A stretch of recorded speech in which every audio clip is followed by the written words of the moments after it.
I attended my high school's 10-year reunion. There's something terribly wrong with the rest of my graduating class. For years, I'd mostly managed to defy it. In the decade that followed my graduation from Copper Hill High School, I hardly set foot in its vicinity.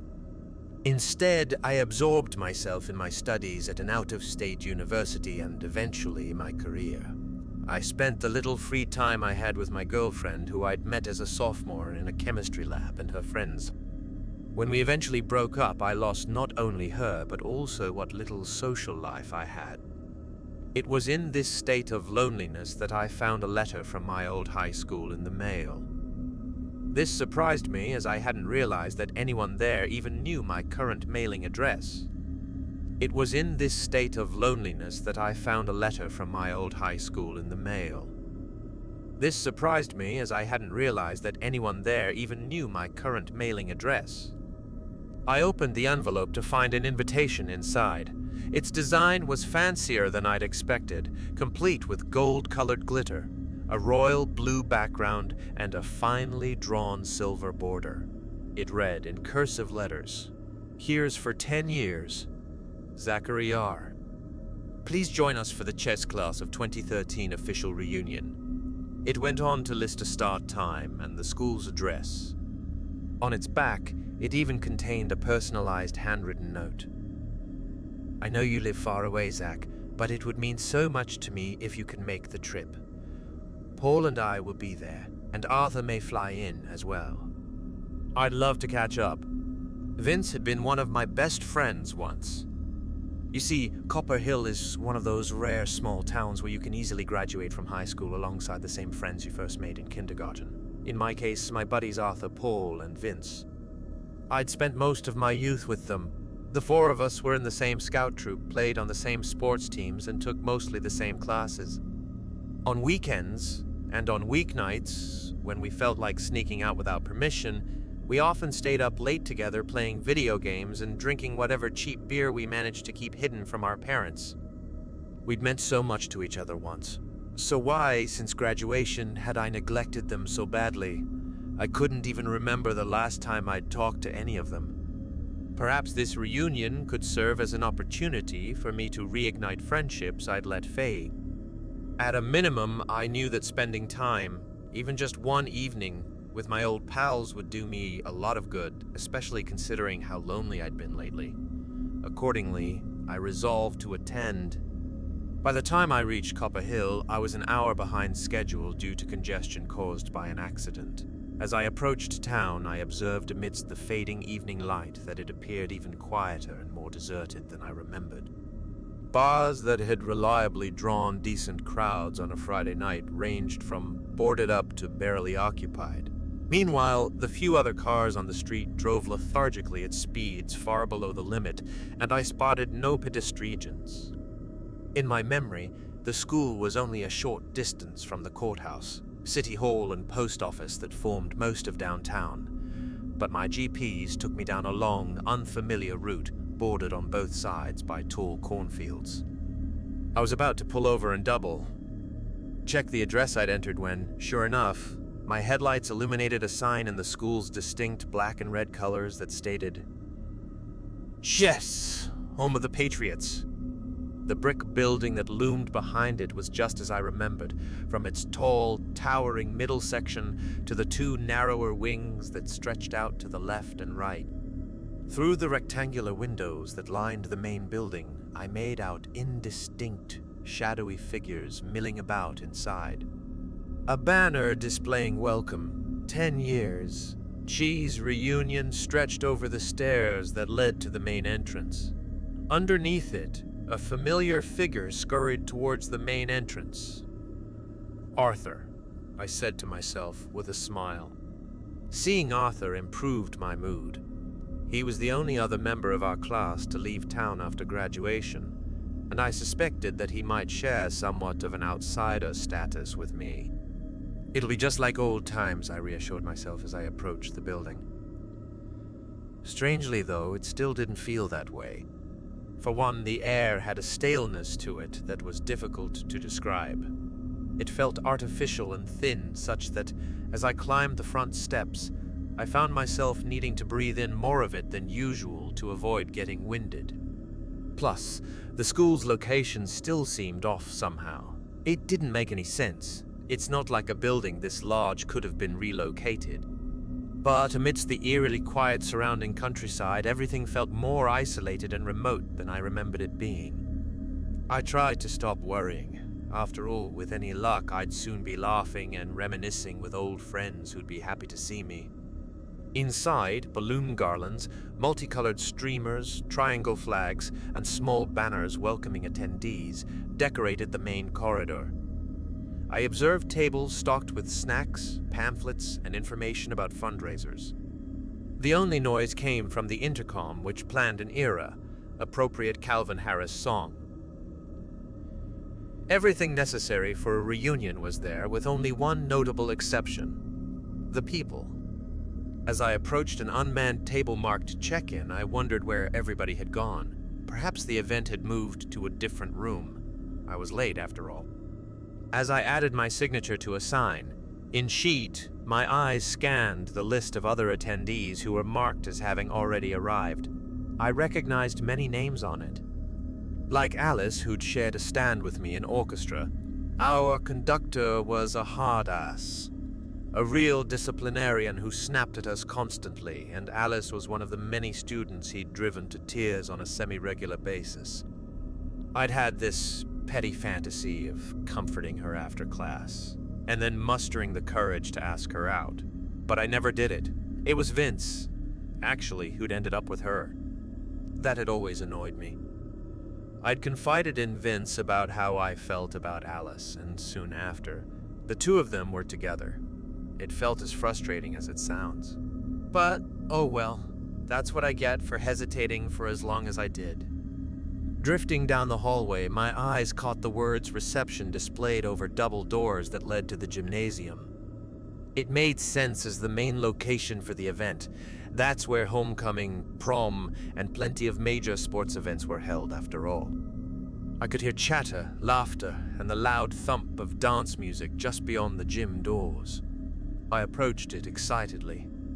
But when I stepped inside, all the noise instantly cut out, leaving me in an eerie silence.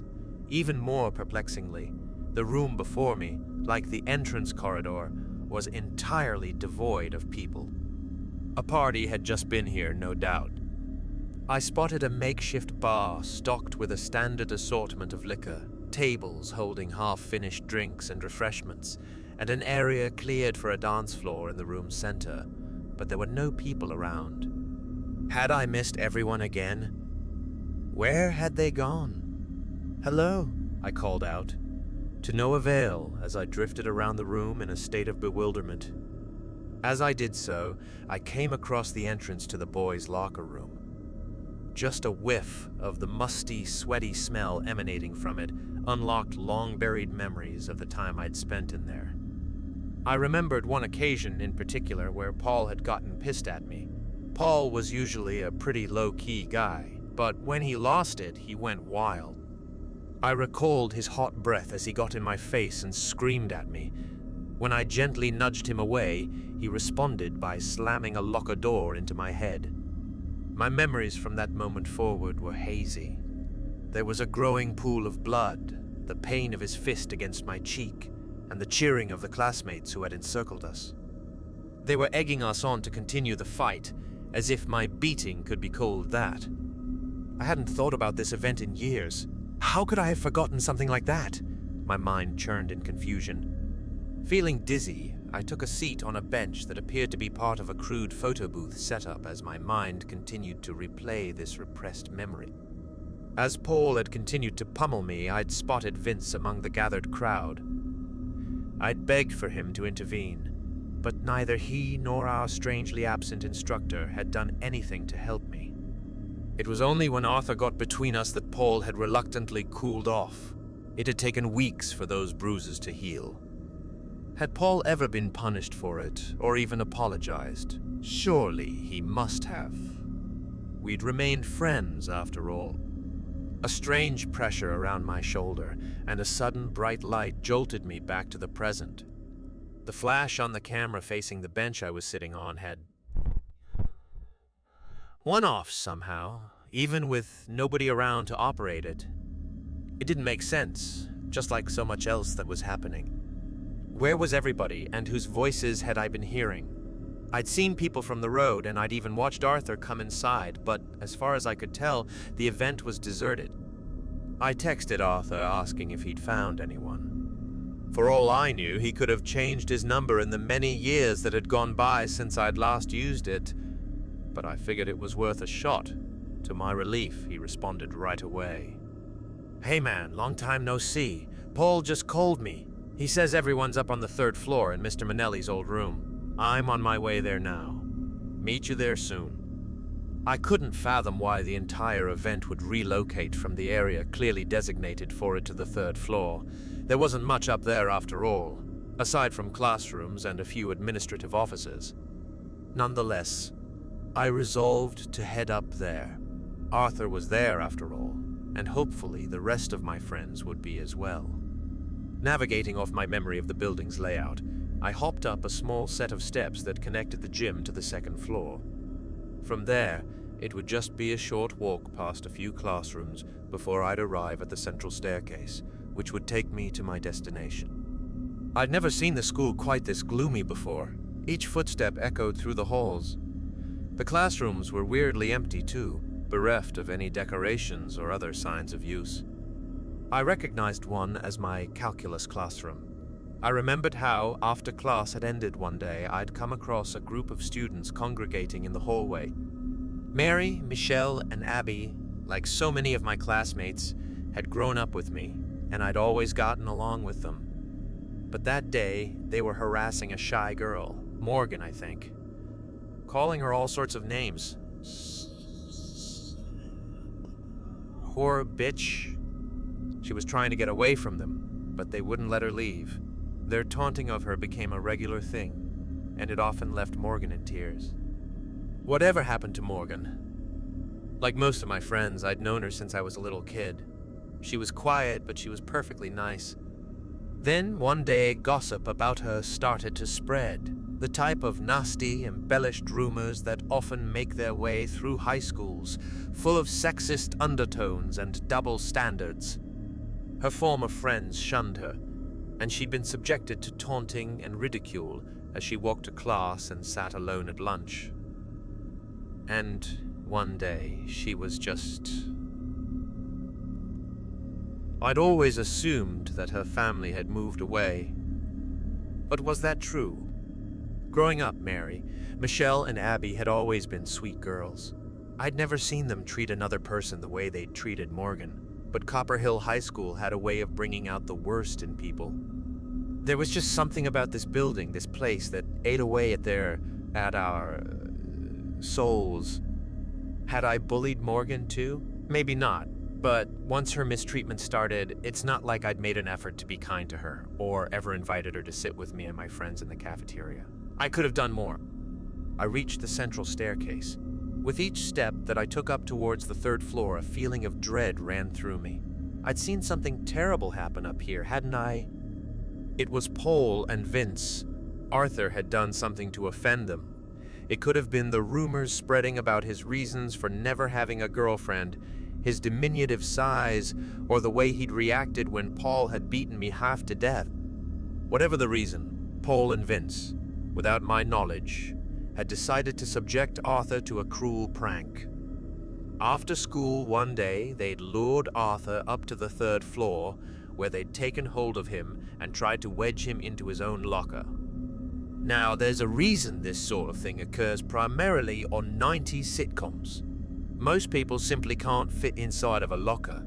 Arthur, as short and skinny as he was, turned out to be no exception, but this only made things worse for him. As Arthur later related to me, Paul and Vince laughed rowdily as they slammed him repeatedly into the metal frame.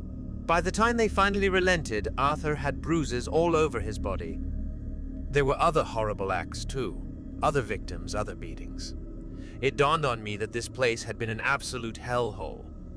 It's no wonder I, and Arthur too, had gotten as far away from it as we could, at the first opportunity. The peculiar thing was that in the years that had passed, I'd somehow forgotten all of this until just now. Instead, my recollections of high school were all happy, all positive. Had false memories of camaraderie and friendship drawn Arthur back as well? Finally, I reached the third level. The overhead fluorescent light fixtures flickered sporadically, revealing in brief spurts dilapidated lockers, litter, and layers of dust and dirt that coated the floor. I approached Mr. Minnelli's classroom. Through the shaded hallway window, I could discern the outlines of roughly a dozen figures inside. I heard a voice, too. It was muffled and indistinct, but I could tell that the speaker was giving some kind of speech. She stopped, and a loud round of applause followed. I reached for the door handle, unsure of what to expect.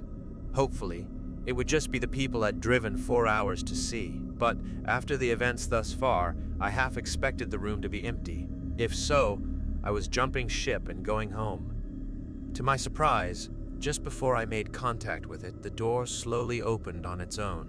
The brightly lit room before me was filled not with people, at least in the general understanding of the word. Rather, the still, bony forms before me resembled the kind of props a biology teacher might use to teach human anatomy. The skeletons that stood silently throughout the room, that stood posed with drinks, that sat at desks, and that had assembled around a speaker, had to be props, right? Even though Mr. Minnelli was a history teacher.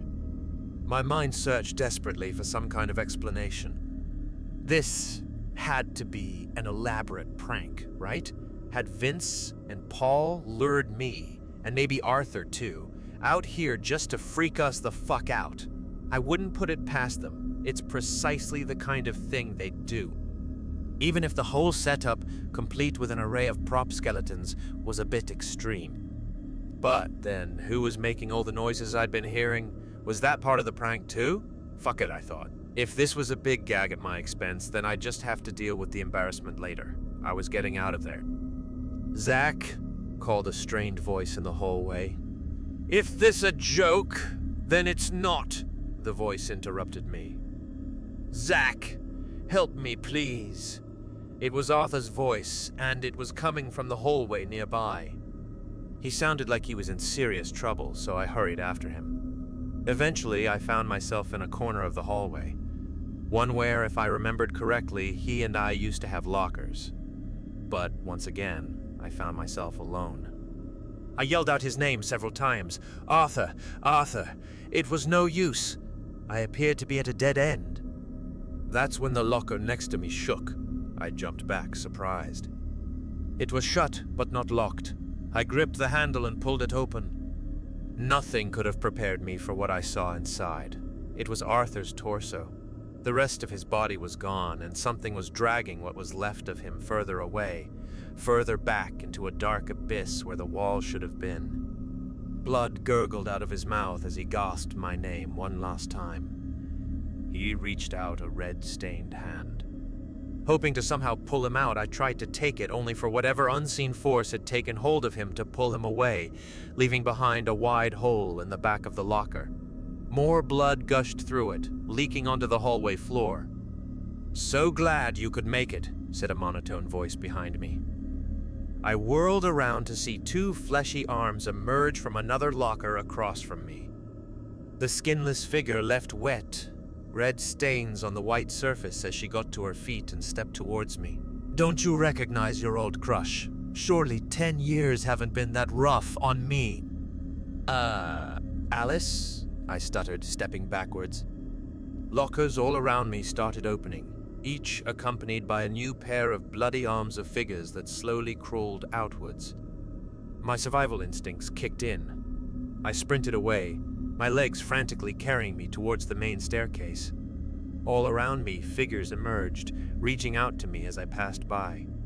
Through an open door, I noticed that another classroom was filled with skeletons, just as Mr. Minnelli's had been. When I reached the main staircase, it was guarded by a tall, fleshy figure. "Don't you want to be with us?" It asked in a familiar, deep voice that I knew to be Paul's. "We can be complete. A full class. All of us. Together again." He lurched for me. Just barely. I managed to dodge him, but I lost balance in the process. Before I knew it, I was tumbling down the stairs. Pain shot through me as I collided with step after step. Finally, I landed on a level surface. Dizzily, I climbed to my feet and did my best to ignore the soreness that spread throughout my body. A quick glance upwards confirmed that the bloody figures, the ones that somehow resembled my old classmates, were, indeed, heading towards me.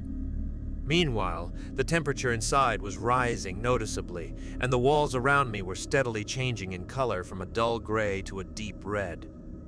As I scrambled down the rest of the stairs and across the main corridor on the first floor, an intense tremor ran through the building, sending me sprawling to the ground.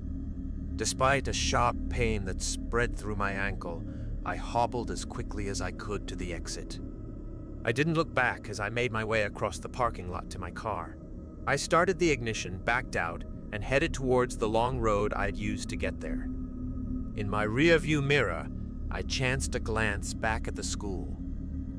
It was shaking violently, like it was being struck by an earthquake. My car lurched in different directions as the ground underneath me also started to rumble. In an effort to avoid my car being sent off the road and into the neighboring fields, I frantically steered it to the center, between the lanes heading into and out of town. When I looked back again, the school was somehow even closer to me than it had been before. How was that possible? Was it following me? I floored the accelerator.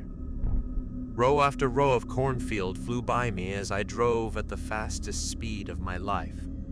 I was on the edge of town, close to the nearest interstate ramp, when local police pulled me over. As the officer approached me, I stared into the rearview mirror. At the first glimpse of whatever it was that had chased after me, I'd hit the road again. Law enforcement be damned. In truth, I hadn't seen my pursuer since I'd exited the cornfield a few minutes ago, but I hardly felt safe. I stayed silent. My baffled self was unsure of how to best handle the situation. The officer gave me a quizzical look as he examined my ID and registration. "You're Don and Fran's son, aren't you? The one who left town?" I nodded. "Why do you come back?" "At the school," I said. I struggled to understand his reaction. What about my story didn't make sense? And regardless, was I about to be booked for driving 50 miles over the speed limit? Is that something they throw you in jail for? "Wait here," barked the officer. He went to his car where he proceeded to have a long conversation over his radio. After a few minutes, he returned to me. "Get out of here, son. Leave, and don't come back. Don't do something like this again." "You hear me?" Yeah, that's fine," I said, astonished. "Then scram," he ordered. I obliged and began the long journey home. I had no idea what to make of what occurred.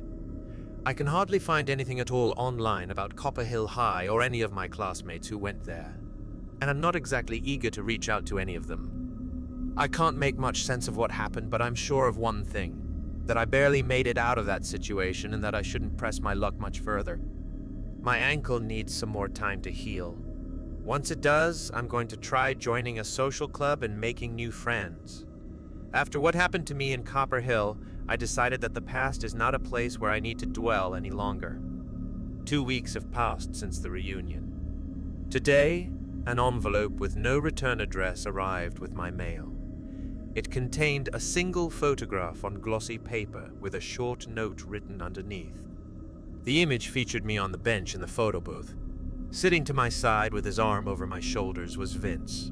He wore a blue-collared shirt and looked normal. No missing skin, no bloody imprints on the surface around him. Paul crouched behind us, a dopey grin on his face. He, too, looked just as I'd imagined he would in his late 20s. To Paul's right, Abby, Morgan, and Michelle posed together with their arms around each other. It was a perfectly ordinary image, the exact kind of photo you'd expect to be taken at an event like that.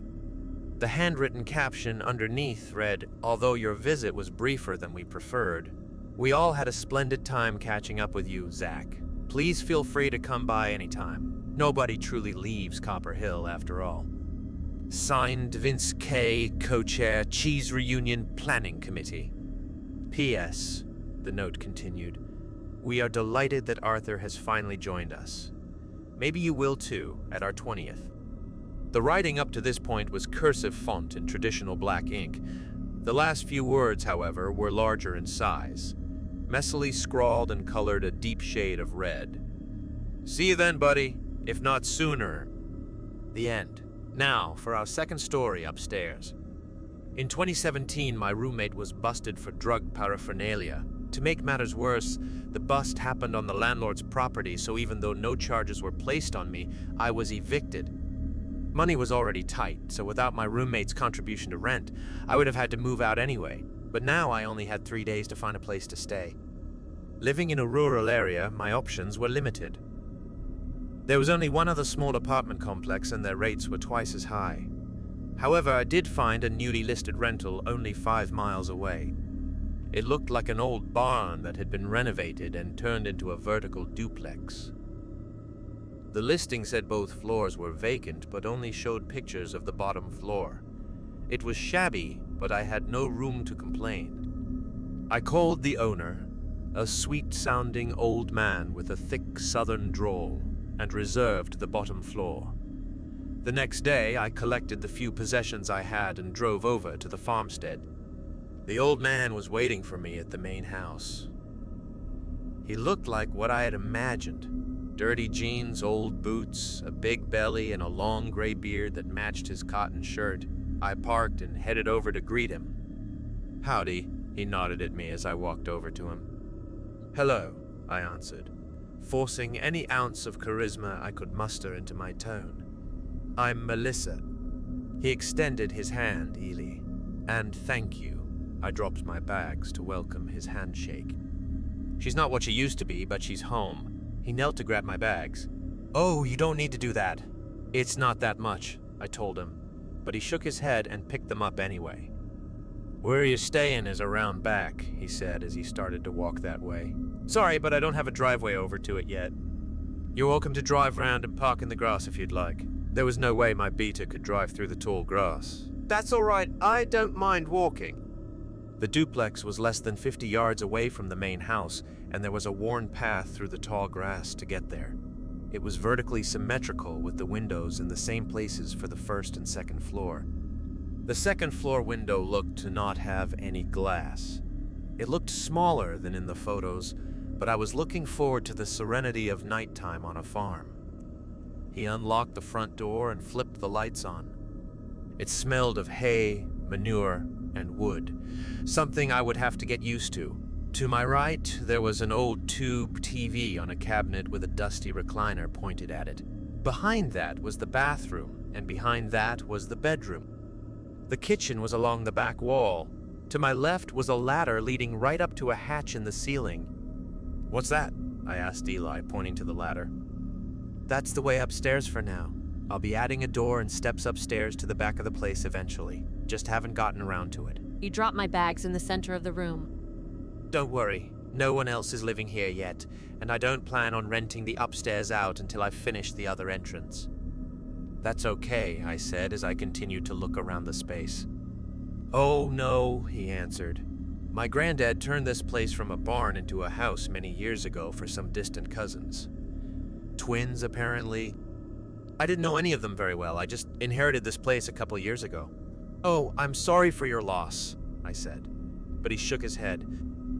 I wasn't very close to my folks after 18, he huffed. I wasn't much into farming, but as I've gotten older, the more appealing it's been. My parents worked tirelessly to try and keep this farm as big and profitable as my granddad did, but they struggled. Since I'd made a small farm of my own, I thought when I inherited this place that I could make it work, but I've struggled just like they did. That's why I'm renting out the place, he said, as he shrugged. I'm sure running a farm is incredibly difficult, especially by yourself. Well, he paused.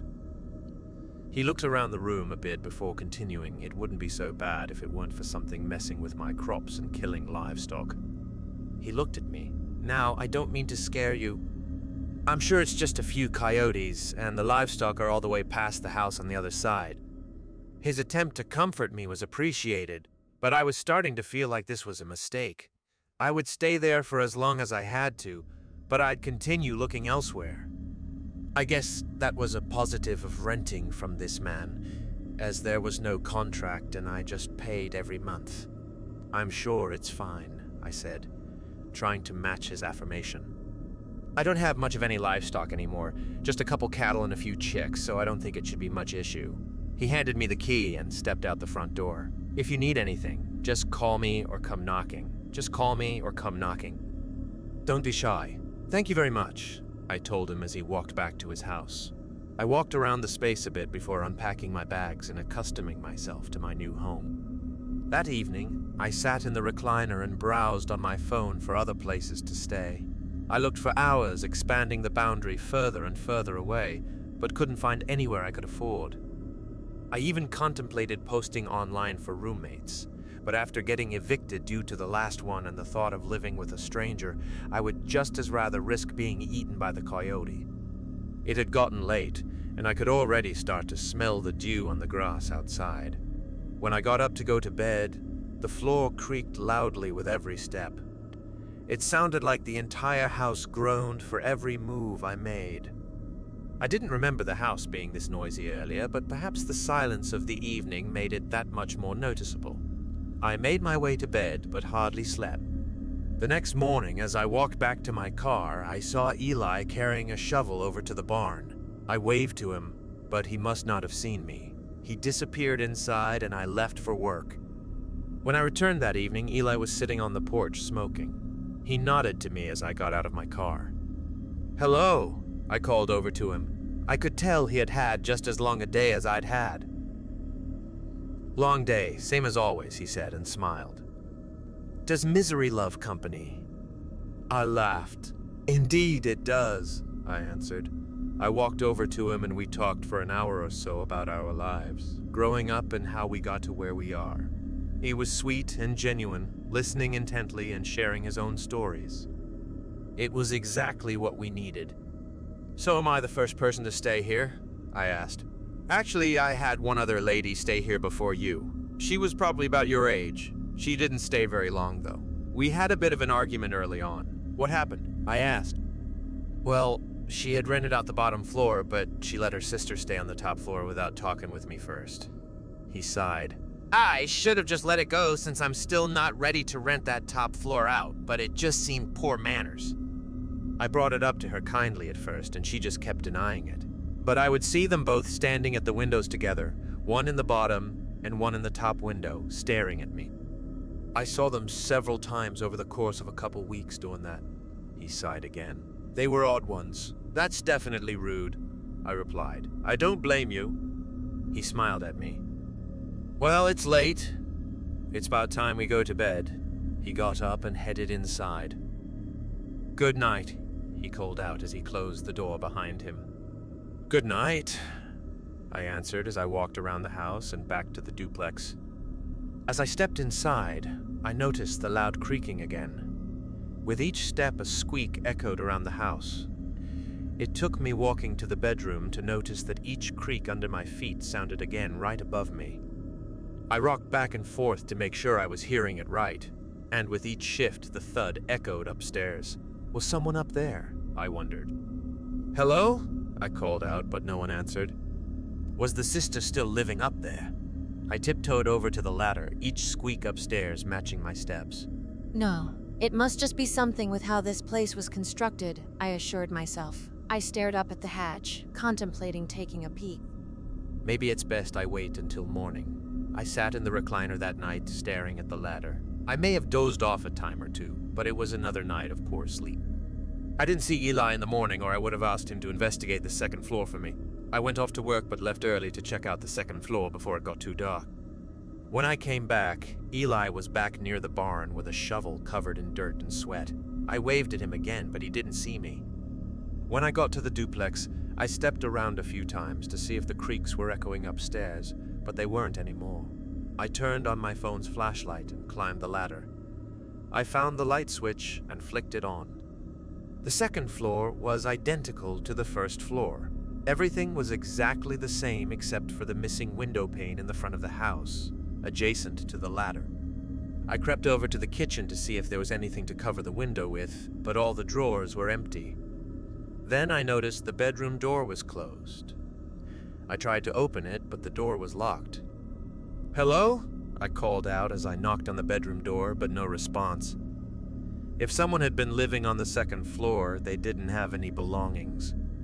The only way out that I wouldn't notice would be the open window, but there would be no way back in without a ladder. They might have been sneaking in and out midday while I was at work, but surely Ely would have seen an intruder. I went back downstairs to find something to cover the window with.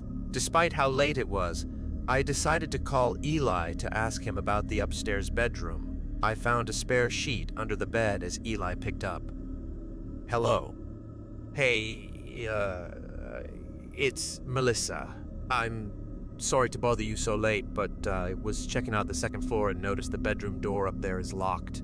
Is there a reason?" He grumbled a bit to make it more obvious I'd woken him up. There's no lock on the bedroom doors." I froze for a moment, then pressed one foot down. The creak echoed upstairs just like the night before. I took another step and it echoed again. "Good night," Ely said as he hung up the phone. I froze. The only sound I could hear was the crickets outside. I dropped the sheet and sprinted towards the kitchen.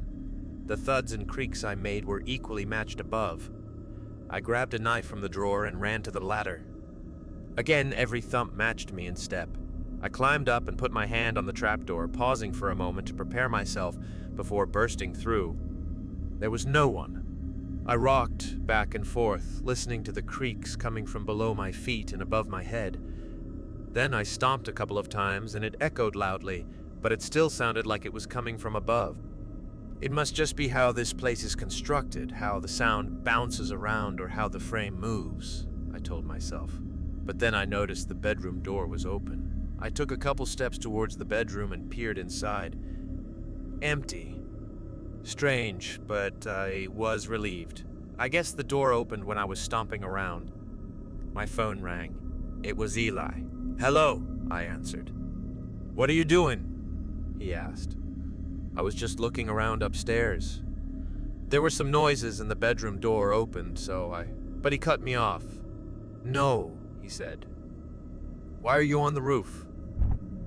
"What?" I froze again. My mind raced. I stared at the open window above the ladder. "Are you in your room?" I asked. I couldn't see the house through the window at the angle I was at, so he shouldn't have been able to see me. "Of course, I was in bed," he answered. I raised my hand and waved. "Yes, hello," Ely said. "I see you." I dropped my knife and jumped down the hatch. I grabbed my keys, got in my car, and never went back. I left a few things I had behind. Eli called me the next day and insisted I answer him as to why I was on the roof. I tried explaining that it wasn't me, that someone or something else lived there, but he wouldn't listen. Before we got off the phone, he asked me why there were blood and feathers in the upstairs bedroom. "I don't know," I answered, "but I don't think you have coyotes. I don't think the woman who lived there before me had a sister, and I don't think your cousin had a twin.